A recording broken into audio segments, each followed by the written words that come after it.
So Jordan, are we just staying inside? Are we going to go drive somewhere? What's going on? Well, it's an interesting compromise because if we go outside, we could have more production value, a better test of the camera's dynamic range, but it's also cold, we could die, and I don't want it.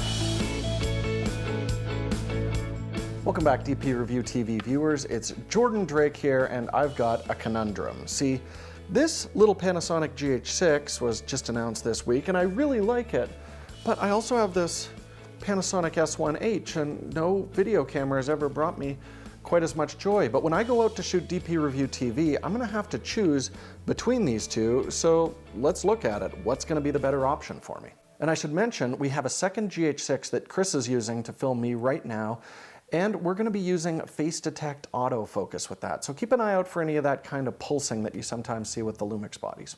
Now, first category I want to discuss is handling, and the Panasonic S1H has some of the best handling I've ever seen on a camera. Everything is laid out very intuitively. There's a lot of custom controls on this body. I also really like the top LCD panel on the S1H, which when you turn the camera off, will actually still display your battery life remaining and record time available on the cards. But the big thing for me is, this was the first camera that we saw where we've got this tilt/articulating display on it.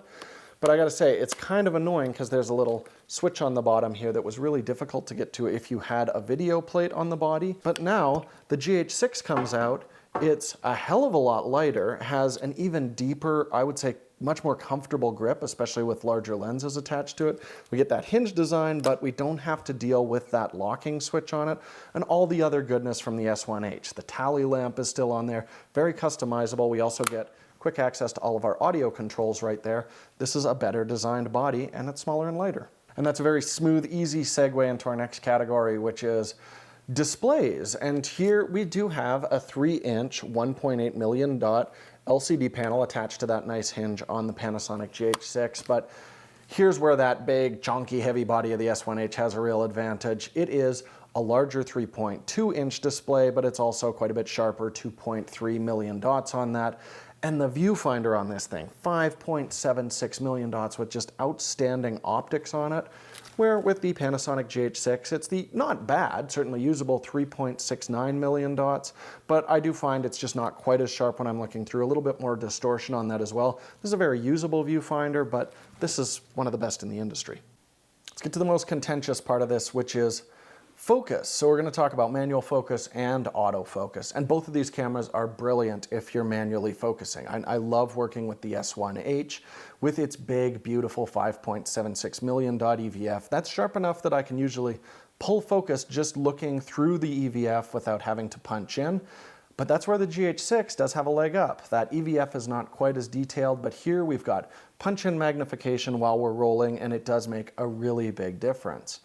Now, in terms of autofocus, there's a really cool tool in the GH6 that's not available in the S1H yet, because Panasonic's really good with firmware. It has a focus limiter where you can tell the autofocus where it can work between, so then you're not going to have it suddenly jump off way to the background or suddenly macro focus while you've got someone talking to camera. Chris is using it right now, but you're still going to see jitters on both of these cameras. It is the unfortunate downside to Panasonic's contrast-based DFD system, but let's show some tests here.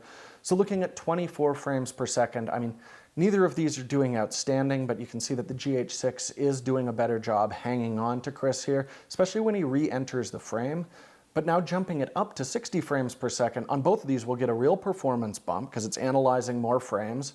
But again, you can see the GH6 just looks a little bit more confident and snaps right onto Chris quicker. Now, I don't think these are cameras you should be using if you're going to be doing sports and wildlife and stuff like that. But for more casual autofocus use, I could certainly see myself falling back on them once in a while.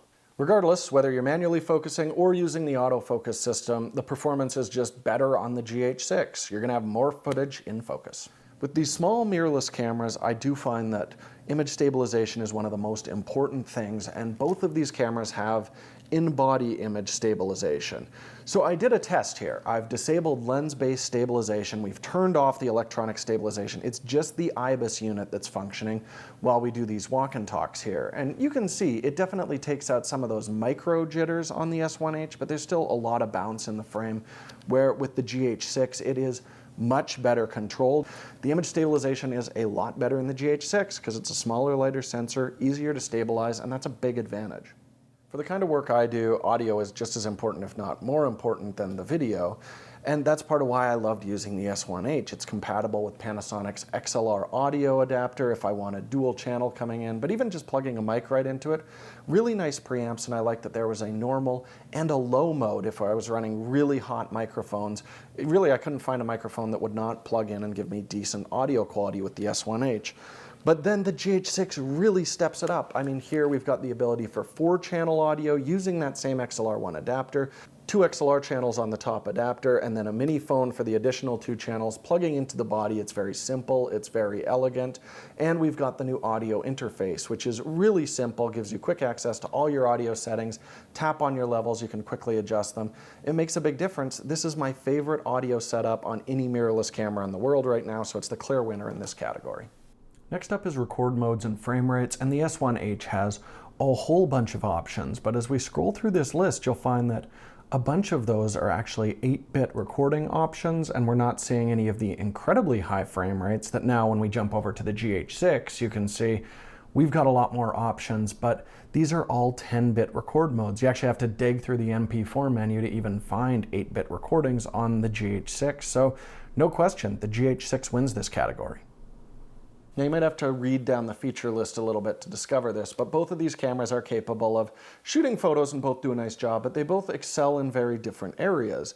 The GH6, it's all about speed. This can shoot 75 frames per second with the electronic shutter, but that is with focus and exposure locked, so it's not really the most useful mode out there. But what we have found is the photos coming out of this are quite a bit sharper than the Panasonic S1H, not just because of the extra megapixel, there's a much stronger AA filter in the S1H. But on top of that, this has a handheld high-res mode, 100 megapixels. It'll correct motion in the shot, and it is actually very, very usable. So if you need a ton of detail, this is the clear winner. If you need high speed with focus locked, clear winner. But this camera's a full frame. So here we are getting better dynamic range. And one really interesting inclusion, this has Panasonic's high-speed 6K photo modes, which lets you do focus stacking, pre-buffer before an exposure. A lot of interesting capabilities there. It is, again, lower resolution, but this camera offers it, GH6 doesn't. So I'm gonna have to call this a wash. They both have compelling features for photographers. When we're talking about using these cameras for video, probably the most important category is what is the video quality actually like? And it should be really easy. Like, look at this. This is a giant full-frame sensor, and this is a little bitty micro four thirds sensor. And this should have way better quality because this is really bitty. But it's actually not that simple. So let's go through a few different categories, starting with dynamic range. Now, both of these cameras are using the full Panasonic V-Log profile, which is great. Very large dynamic range in that. But you can see the S1H is using more of the full waveform here than the GH6 is. But because of the DR boost mode on the GH6, it's actually punching way above what we've seen previously on Micro Four Thirds. It's really giving us something very similar to what we'd expect with APS-C in terms of dynamic range, which is pretty impressive. Now, if we look at low light performance, here's where we just have a bigger sensor on the S1H, and it's going to give us better low light performance once we get into those very high ISOs. Just less noise, more detail coming off of it. But you can see here, this is actually the best low light video performance that we've seen out of a Micro Four Thirds camera. And remember, there's a bunch of very bright lenses available in Micro Four Thirds, like the f1.7 twins, the 10 to 25 and 25 to 50 f1.7. They're also going to get you very shallow depth of field, maybe not quite as shallow as what full frame is capable of giving you with the right lens selection, but if you're looking for a little subject isolation, it's still available in Micro Four Thirds. And with the GH6, we're getting the same detail levels, whether we're recording 4K 24, 4K 60, or even 4K 120, where with the S1H, you've got the ability for 4K 60, but it is going to have to use a crop down to Super 35, and that's going to lead to some detail and low light compromises as well. Rolling shutter is also a really important component of video quality, and here it's no question, the GH6 just reads out a lot faster, so you're going to see less of that rolling shutter wobble, a lot less artifacts when you're panning or following fast-moving subjects. This fast-reading sensor gives us a lot of advantages. But for image quality, I'm still going to have to give the win to the Panasonic S1H because dynamic range and low light performance are just a bit more important than sharpness and rolling shutter for my work. Okay, so after looking at all these comparisons, it brings me back to the question I asked at the start of this video, which is, if I'm going to go out and shoot a YouTube video and I have both of these cameras available to me, which one am I going to grab? And Honestly, the majority of the time, it's gonna be a GH6. And yes, there are some image quality compromises, but the big thing is just usability. The incredibly fast scanning sensor on this and all the different codec options mean I'm not gonna have any compromises if I say wanna change my frame rate. With the S1H, I switch over to 4K 60, I've got a big crop. If I go to high speed recording, suddenly it's 8-bit and I probably shouldn't be using the Vlog profile that I was using, where the entire experience is just so much more seamless on the GH6. You kind of just forget about the camera while you're using it. That makes working easier. It means I can more quickly produce video, and the quality coming out of it is still absolutely outstanding. And I definitely want to reiterate, these are still two of the nicest cameras I've ever used for shooting video, but I think the GH6 does have a real leg up in a lot of categories. And this is not going to be the last that you'll hear about the GH6, because we've got a Wooden Nickels episode coming up very shortly where we're going to shoot a scene from a movie using the GH6 in a more cinematic way as opposed to YouTubing, but I do think it's probably going to find its way into my camera bag, perhaps alongside the S1H. We'll see what the future holds, but thank you so much for watching. We'll see you all again with more DP Review TV.